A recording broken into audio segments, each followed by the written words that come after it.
Assalamualaikum warahmatullahi wabarakatuh. Kami dari kelompok 5 akan mempresentasikan resume materi mata kuliah Sistem Kontrol Adaptif. Yang pertama itu ada MRC pemrograman MIT.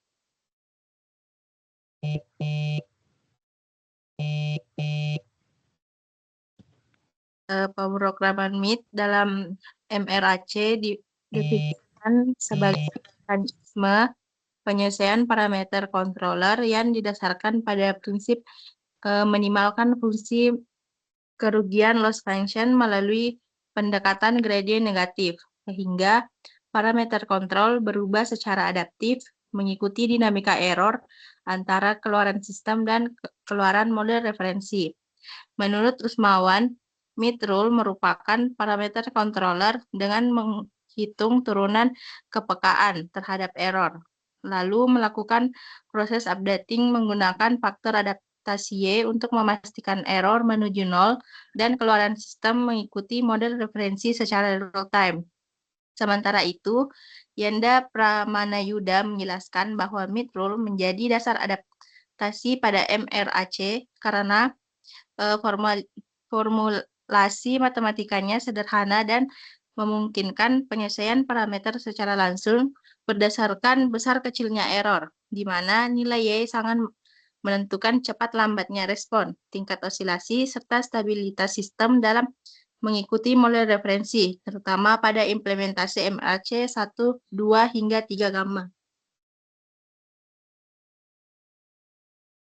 Adapun kasus dan solusi penerapannya, di mana kasusnya itu pengendalian level cairan dalam tangki. MRC mid rule digunakan untuk mengatur level cairan dalam tangki spherical atau tangki proses kimia, sehingga meskipun terjadi gangguan atau perubahan dalam laju alir masuk atau keluaran, level cairan tetap stabil sesuai referensi. Contohnya, tangki di industri pengolahan air dan kimia.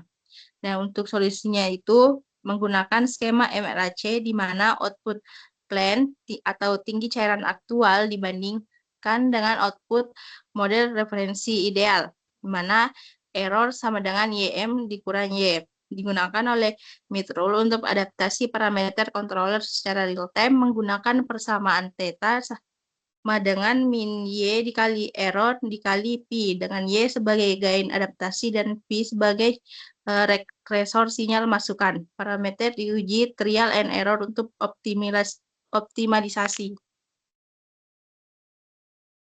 Nah, di sini ada blok diagramnya. Bisa di next.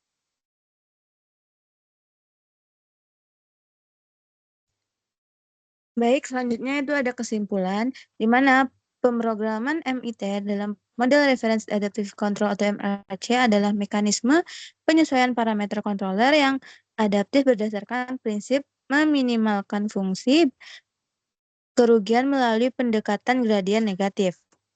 Mid rule mengatur parameter controller dengan menghitung turunan kepekaan terhadap error dan melakukan updating menggunakan faktor adaptasi Y. MRCMIT rule telah digunakan dalam pengendalian level cairan dalam tangki seperti tangki spherical atau tangki proses kimia untuk menjaga stabilitas level cairan sesuai referensi meskipun terjadi gangguan. Selanjutnya ada MRAC permasalahan tracking.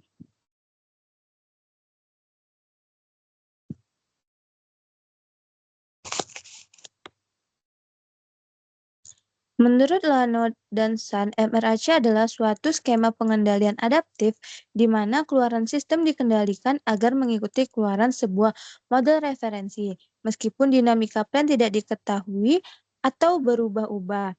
Adaptasi dilakukan secara real-time melalui hukum adaptasi yang diturunkan dari kriteria stabilitas. Biasanya, Lyapunov pada permasalahan tracking, tujuan pengendalian adalah membuat keluaran plan mengikuti sinyal referensi yang berasal dari model referensi, di mana dengan MRAC mengontrol penyesuaian parameternya secara adaptif agar kesalahan tracking dapat diminimalkan. Adapun konsep tracking pada MRAC yaitu didefinisikan model referensi yang mewakili respon ideal yaitu rest time overshoot settling time yang ingin diikuti oleh plannya. Sinyal error tracking didefinisikan dan hukum adaptasi seperti empty rule, Lyapunov Bayes, dan least squares digunakan untuk mengubah parameter controller secara real time agar ETL-nya mendekati 0.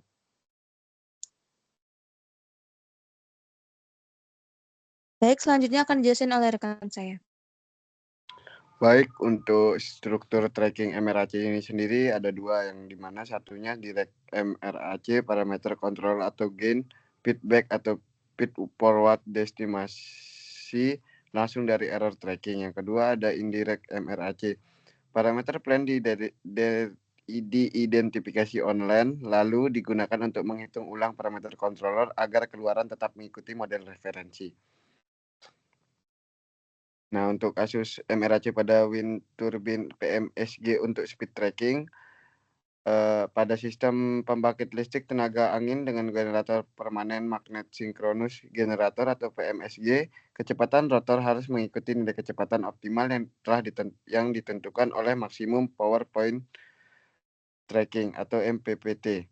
Namun karakteristik angin yang berubah-ubah membuat kecepatan turbin sulit dikendalikan dengan kontrol konvensional. Selain itu, parameter PMSG seperti resistansi stator, induktansi, dan flux magnet permanen berubah akibat suhu dan kondisi beban. Kondisi ini mengakibatkan kesalahan tracking apabila digunakan pengendali tetap. Baik, ada penjelasan lanjutannya. Untuk mengatasi masalah tersebut, MRAC digunakan sebagai observer adaptif untuk memperkirakan kecepatan rotor secara sensorless dan untuk memastikan keluaran sistem atau kecepatan aktual rotor mengikuti referensi model. Saat angin bertiup lebih kencang dan rotor cenderung melebihi kecepatan optimum, MRAC memperbarui parameter pengendali untuk menambah gaya kendali sehingga rotor tetap stabil. Saat angin melemah, MRAC kembali menyesuaikan parameter agar rotor tidak melambat terlalu jauh dari kecepatan yang diinginkan. Dengan kemampuan adaptasinya, MRAC mampu menjaga tracking error tetap kecil, memperbaiki efisiensi konversi energi, serta meningkatkan keandalan sistem dalam kondisi angin fluktuatif. Boleh di next. Nah, untuk blok diagramnya ada referensi model, ada controller, ada plan. Mungkin bisa next. Penjelasan selanjutnya akan dilanjutkan oleh teman saya. Baik, di sini untuk kesimpulannya, implementasi MRAC pada sistem pembangkit listrik tenaga angin dengan PMSG terbukti efektif dalam mengatasi permasalahan tracking kecepatan rotor. Berbeda dengan pengendali tetap, MRAC mampu beradaptasi terhadap perubahan karakteristik angin serta fluktuasi parameter generator, sehingga kecepatan rotor tetap mengikuti reference model yang ditentukan oleh MPPT. Kemampuan adaptasi MRAC memungkinkan sistem menyesuaikan gaya kendali ketika angin terlalu kencang atau melemah, sehingga tracking error tetap kecil. Hal ini tidak hanya meningkatkan efisiensi konversi energi, tetapi juga memperkuat keandalan sistem dalam kondisi angin yang berubah-ubah. Boleh di next. Selanjutnya di sini untuk single tank control proportional integral derivative Dahlin. Di sini untuk single tank control adalah sistem kendali level atau ketinggian cairan pada satu buah tangki yang bertujuan untuk menjaga level cairan agar tetap pada nilai set point tertentu.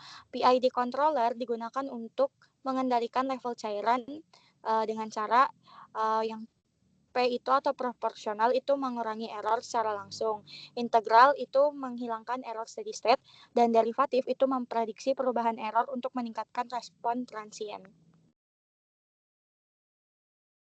Boleh di next.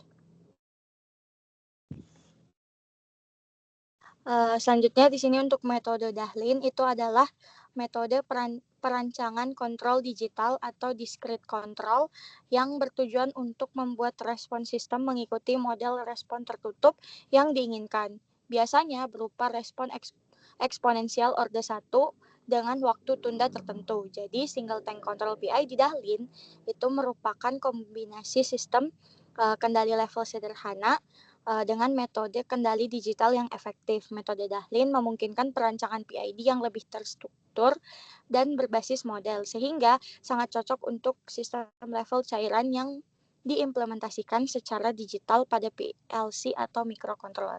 Boleh di next. Selanjutnya akan dijelaskan oleh rekan saya. Baik, selanjutnya saya akan menjelaskan terkait tujuan. Tujuan utama dari penerapan single tank control PID dengan metode Dahlin adalah untuk memperoleh sistem pengendalian level tangki yang stabil, cepat, dan akurat dalam mengikuti nilai set point. Secara khusus, metode ini bertujuan untuk meminimalkan overshoot, mempercepat waktu naik atau rise time, serta menghilangkan error keadaan tunak meskipun terjadi gangguan pada aliran keluaran tangki. Lalu sini ada perbedaan STC PID dengan PID konvensional. STC PID Dahlin berbeda dari PID biasa karena bersifat adaptif secara online, sedangkan PID konvensional menggunakan parameter tetap yang dituning sekali saja.